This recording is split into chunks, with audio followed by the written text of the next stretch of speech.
Hello students, how are you?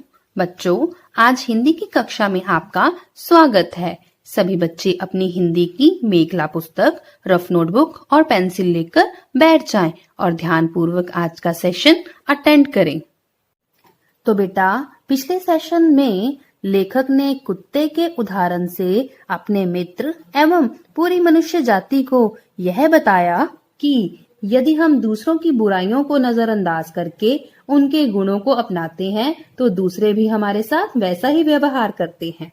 लेकिन जब हम हमेशा दूसरों की बुराइयों की तरफ ही ध्यान देंगे, उनसे झगड़ा करेंगे, तो फिर तो स्वाभाविक ही है कि वह भी आपसे झगड़ा ही करेंगे।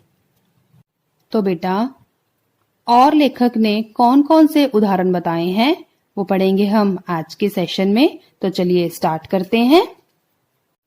चैप्टर शुरू करने से पहले चैप्टर में आए कुछ डिफिकल्ट वर्ड्स वो डिस्कस करेंगे। तो स्टार्ट करते हैं। पहला शब्द है रसोइया यानी कुक, COOK।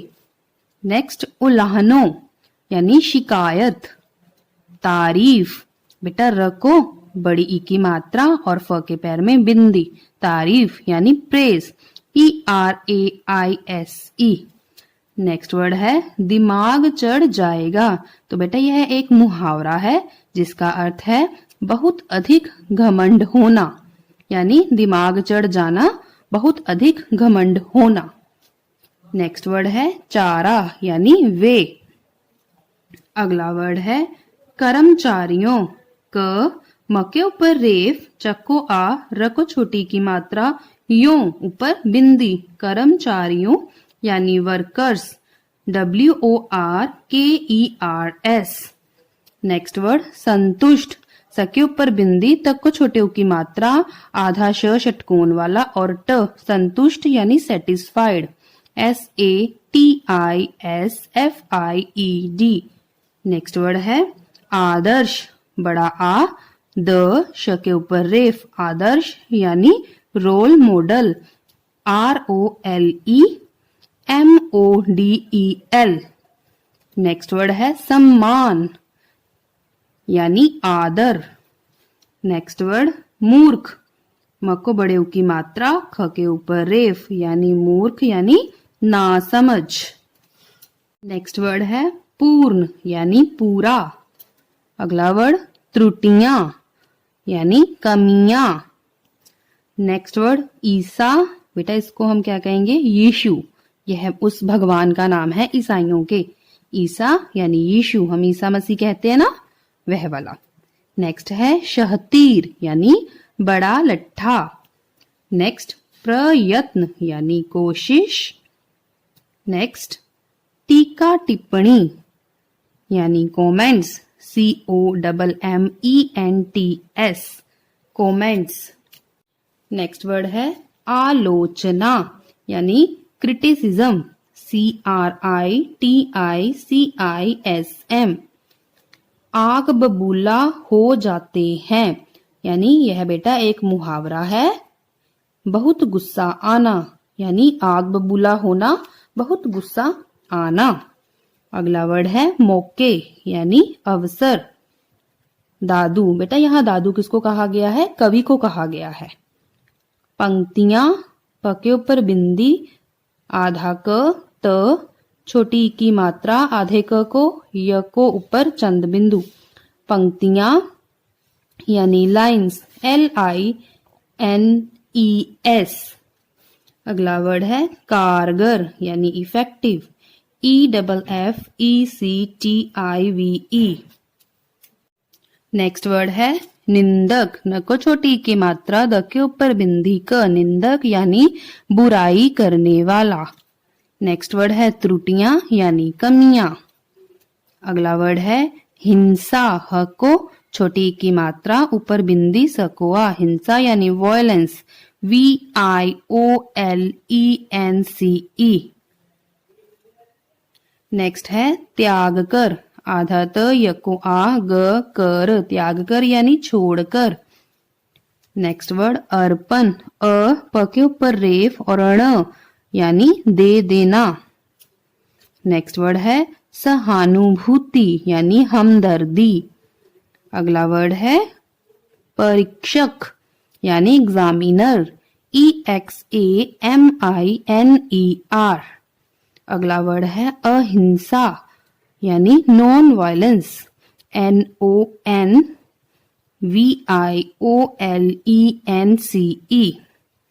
अगला वर्ड है प्रयोगशाला, पक्के पैर में पदेन, यको ओ ग शको आ लको आ, प्रयोगशाला यानी laboratory, LABORATORY।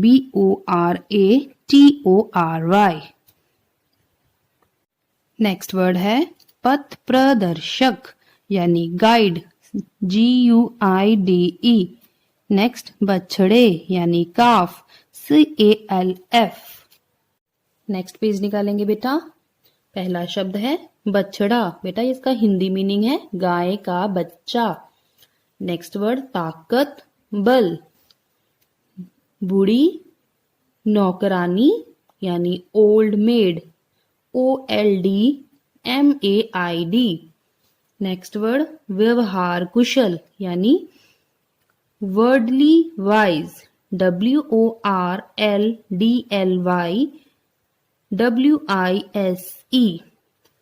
Next word Greece यानी यूनान, संत यानी महात्मा।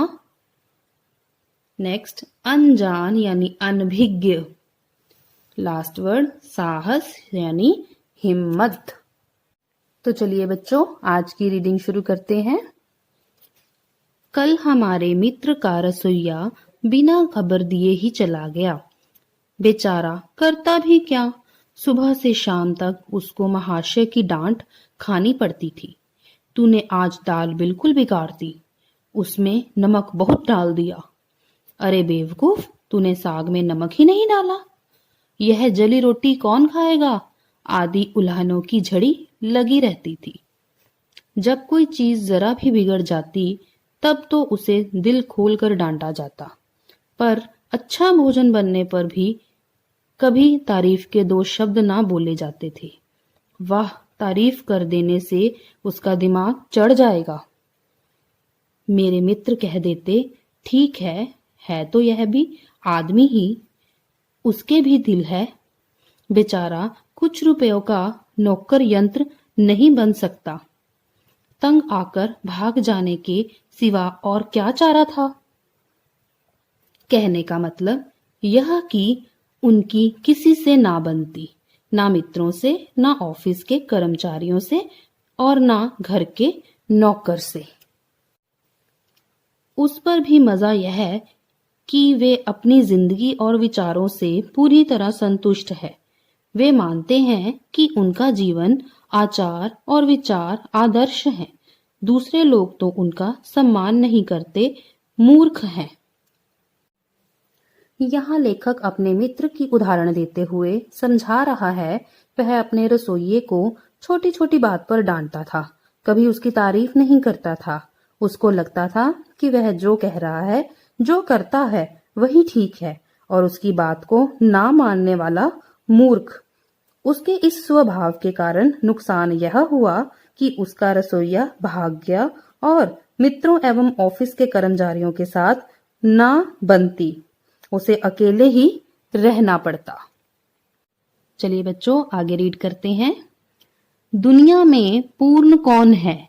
प्रत्येक व्यक्ति में कुछ ना कुछ त्रुटियां अवश्य रहती हैं। हर एक से गलतियां होती हैं। ईसा ने कहा था, लोग दूसरों की आंखों का तिनका तो देखते हैं पर अपनी आंख के शहतीर को नहीं देखते। दूसरों को सीख देना तो बहुत आसान काम है, अपने ही आदर्शों पर स्वयं अमल करना कठिन है। अगर हम अपने को ही सुधारने का प्रयत्न करें और दूसरों के अवगुणों पर टीका टिप्पणी करना बंद कर दें तो हमारे मित्र जैसा हमारा हाल कभी नहीं होगा। हमारे मित्र अपनी बुराई या आलोचना सुनकर आग बबूला हो जाते हैं, भले ही वह दुनिया भर की दिन भर बुराई करते रहें। ऐसे मौके पर उनके लिए दादू की ये पंक्तियां गुनगुनाना लेना बड़ा कारगर होगा। यहाँ लेखक यह कहना चाहता है कि इस धरती पर कोई ऐसा इंसान नहीं जिसमें कोई कमी ना हो। ईसा जी ने ठीक ही कहा है कि लोग दूसरों की एक गलती को इस तरह से उछालते हैं जैसे पता नहीं कितना बड़ा पाप कर दिया हो, परंतु वह अपनी गलतियों की ओर नहीं देखते। यहाँ जहाँ लेखक को ईसा की कही बात याद आ रही है, वहीं दूसरी ओर उसे दादू यानी कवि की कुछ पंक्तियां गाने का भी मन हो गया है। निंदक बाबा वीर हमारा, विन्ही कोड़ी बहे बिचारा, आपन डूबे और को तारे, ऐसा प्रीतम पार उतारे। कहने का तात्पर्य यह है कि अगर सचमुच कुछ त्रुटियां हैं जिनकी ओर निंदक हमारा ध्यान खींचता है, तो अवगुणों को दूर करना हम सभी का कर्तव्य हो जाता है। जिसने हमारी कमियों या त्रुटियों की ओर ध्यान आकर्षित कराया, उसका उपकार भी मानना चाहिए। यहाँ लेखक निंदकों के पक्ष में बात कर रहा है कि हमें निंदा करने वालों से घृणा नहीं करनी चाहिए, बल्कि उसका एहसान मानना चाहिए, क्योंकि यदि उसके बताने से हम अपने अवगुणों से परिचित हो जाते हैं तो यह हमारे लिए अच्छा ही है और हमें अपने अवगुणों को दूर करने का मौका भी मिल जाता है। तो चलिए आगे रीडिंग करते हैं। इसी प्रकार जब सरदार पृथ्वी सिंह ने हिंसा का मार्ग त्याग कर अपने को बापू के सामने अर्पण कर दिया, तब बापू को बहुत खुशी और संतोष हुआ। पर बापू जहाँ प्रेम और सहानुभूति की मूर्ति थे, वहीं बड़े परीक्षक भी थे। कुछ दिनों बाद उन्होंने पृथ्वी सिंह से कहा, सरदार साहब, अगर आप सेवाग्राम में आकर मेरे आश्रम में रह सकें, तभी मैं समझूंगा कि आपने अहिंसा का पाठ सचमुच सीख लिया है। पृथ्वी सिंह पहले चौंके और फिर बोले, आपका क्या मतलब है बाबूजी? बाबूजी ने कहा, भाई, मेरा आश्रम तो एक प्रयोगशाला जैसा ही है। जिन लोगों की कहीं नहीं बनती, अक्सर वे मेरे पास आ जाते हैं।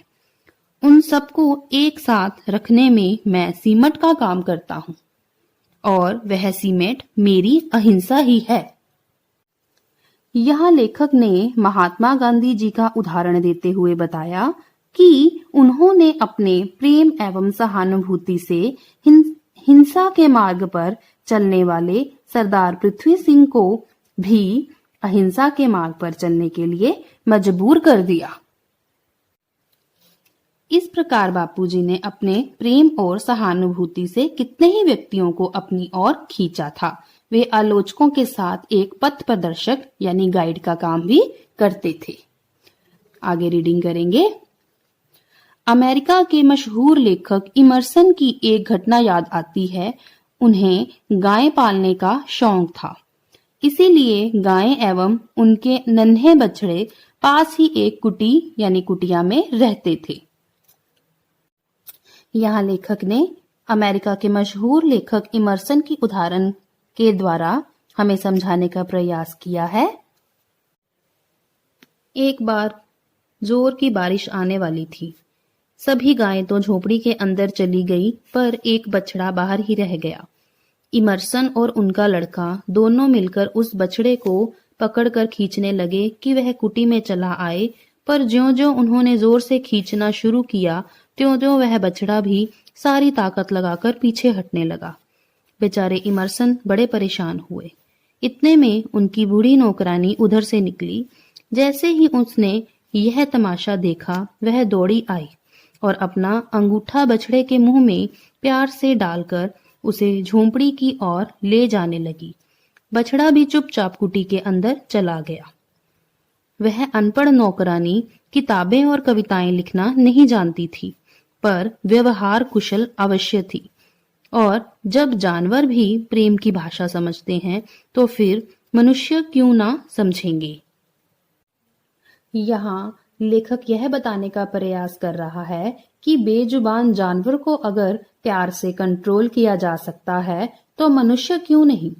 मनुष्य भी प्यार का भूखा होता है, इसलिए इंसान को सभी से प्रेम भाव ही रखना चाहिए।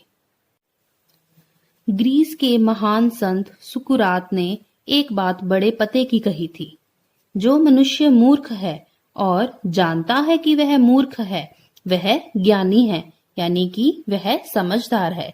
पर जो मूर्ख है और अनजान बनता है, यानी जानकर भी अनजान बने, वह मूर्ख नहीं है, वह सबसे बड़ा मूर्ख है। अच्छा हो सुकरात के इस विचार को मेरे मित्र अपने कमरे में लिखकर टांग लें, पर उनसे यह कहने का साहस कौन करे। यहाँ लेखक बात को थोड़ा हंसी मजाक की ओर ले जाता हुआ यह कह रहा है कि वह अपने मित्र को सुकरात की इस बात से समझाना चाहता है, परंतु उससे यह बात करने का साहस कौन करे। इसके साथ ही पाठ की रीडिंग खत्म होती है। तो मैं आशा करती हूँ कि आप सबको यह पाठ अच्छे से समझ में आ गया होगा। तो अभी आप सबने इसकी अच्छे से दोहराई करनी है, वर्ड्स मीनिंग लिख कर देखने हैं, ठीक है। तो नेक्स्ट सेशन में फिर से मिलेंगे नए टॉपिक के साथ। तब तक के लिए गुड बाय।